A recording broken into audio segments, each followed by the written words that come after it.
Halo, ketemu lagi di Intan's Room dan saya Intan Erlita dan kita akan membahas mengenai karakter quiet quitting. Nah, mungkin sudah ada yang tahu atau belum banyak yang tahu nih mengenai quiet quitting. Jadi quiet quitting itu adalah dimana kondisi seseorang yang sedang bekerja, udah nggak semangat ya, udah nggak kepengen lagi ke kantor, atau kalaupun datang hanya penggugur kewajiban, tapi belum punya nyali untuk resign karena tahu ya sekarang susah banget cari pekerjaan. Nah, tapi kondisi ini tentu akan merugikan baik untuk diri sendiri maupun untuk perusahaan. Buat diri sendiri ya udah pasti kita akan dinilainya nggak bagus. KPI kita nggak akan mencapai maksimal ya. Dan kemudian juga kita nggak bisa menciptakan satu hal yang memang sesuatu yang sangat luar biasa yang bisa menjadi pencapaian maksimal kita. Bagi perusahaan tentunya kalau kita punya tim yang quiet quitting ini banyak ya, ini bisa akan mempengaruhi produktivitas dari perusahaan di akhir tahunnya nanti. Kenapa? Ya karena orang seperti ini tidak akan bekerja secara maksimal, bekerjanya pun hanya untuk menggugurkan kewajiban. Oke, sekarang kita kenalan yuk, biasanya apa sih yang menyebabkan seseorang ini quiet quitting? Yang pertama adalah kurangnya apresiasi atau pengakuan dari perusahaan atau dari leadernya. Nah, penting banget loh buat leader memberikan apresiasi kepada timnya. Karena walaupun pencapaiannya kecil, tetapi ada effort, ada proses yang dilakukan oleh tim ini. Maka penting untuk memberikan apresiasi walaupun apresiasinya itu sekedar hanya ucapan. Tapi itu bisa memberikan impact yang sangat luar biasa.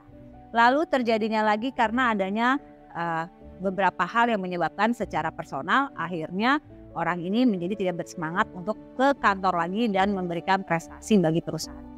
Nah, tentunya ini akan berdampak sangat luar biasa. Tadi sudah dikasih tahu dari awal ya, untuk perusahaan tentu produktivitas akan menurun. Lalu kita tahu juga biasanya akan membuat tim menjadi lebih slow speednya. Karena apa? Karena ada satu atau dua orang yang mempunyai karakter quiet quitting ini. Bagi diri sendiri tentu akan dirasakan efeknya. Mungkin secara jangka pendek belum tentu terasa ya, tapi jangka panjang akan terasa. Yang pertama adalah orang-orang jadi malas untuk bekerja sama kita. Karena kerjasama sama orang yang gak bersemangat itu melelahkan gitu ya. Jadi akhirnya orang gak mau satu tim sama kita. Yang kedua, kita juga gak bisa memberikan pencapaian yang maksimal. Kenapa? Karena dari dalam diri kita sendiri udah gak ada semangat. Yang ketiga, ini yang paling pengaruh. Secara KPI kita bisa jadi penilaiannya juga gak maksimal. Kenapa? Ya itu tadi, karena kita tidak memberikan hasil yang baik sehingga mempengaruhi KPI kita. Ujung-ujungnya ya pasti kita makin demotivation. Kenapa? Ya karena kita akhirnya tidak dinilai mencapai target. Kita nggak punya prestasi, akhirnya mungkin bonus kita nggak dapat, boro-boro bonus, promosi jabatan juga nggak akan didapatkan.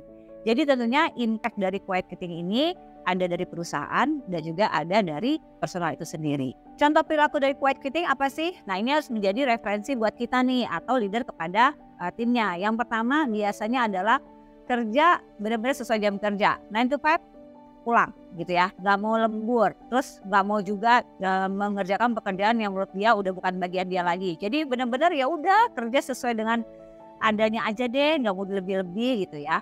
Lalu mulai malas menawarkan ide-ide baru ya, dan kalaupun dia mendapatkan tugas baru dia nggak semangat karena menurut dia belajar itu sudah melelahkan ya kan. Yang terakhir adalah mulai berani menolak tugas yang datang buat dirinya. Apalagi kalau misalnya tugas itu tidak ada dalam job desk-nya. Padahal terkadang memang ada beberapa pekerjaan tidak sesuai dalam job desk kita, tapi beririsan dengan apa yang kita kerjakan. Jadi mulai hitung-hitungan gitu loh, dan ini tentunya merugikan buat diri kita dan juga buat perusahaan. Nah, lalu apa yang harus dilakukan sih? Bagi leader, tentunya ketika menemui ada tim yang quiet quitting ini, yang pertama kalian harus melakukan one-on-one, ngobrol dari hati ke hati, apa penyebabnya dan dicari solusinya. Yang kedua, mulailah berani komunikasi efektif kepada tim ya. Leader juga harus turun gunung, tanda kutip ya. Mendekatkan diri secara personal jika memang itu dibutuhkan kepada beberapa tim yang dianggap bisa menghambat lajunya tim ya. Tentunya pendekatan secara personal tapi masih dalam koridor profesional. Yang ketiga adalah mulai memberikan apresiasi. Gak rugi loh leader memberikan apresiasi kepada tim. Karena tim itu kalau diapresiasi itu dia akan happy. Dan kita tahu tim yang happy, tim yang bahagia biasanya akan maksimal dalam bekerja. Ujung-ujungnya tim kita akan menghasilkan performa terbaik. Lalu yang terakhir penting banget adanya evaluasi diri ya. Evaluasi diri ini tentu bukan hanya tim saja yang perlu evaluasi. Tapi leader juga perlu evaluasi. Jangan-jangan kita menjadi leader yang membuat tim quiet quitting. Atau jangan-jangan kita menjadi leader yang belum bisa merangkul semua tim kita sehingga ada dari tim kita yang merasa terabaikan oleh kita. Jadi evaluasi diri penting juga ya untuk mengembangkan diri kita. Nah, buat kalian yang lagi merasa di quiet quitting juga harus bebenah diri ya. Kenapa? Karena ini memang berbahaya buat kalian untuk jangka panjangnya. Jadi pertama yang harus dilakukan adalah cari penyebabnya apa, lalu selesaikan masalahnya, hadapi sehingga kalian punya semangat untuk ke kantor.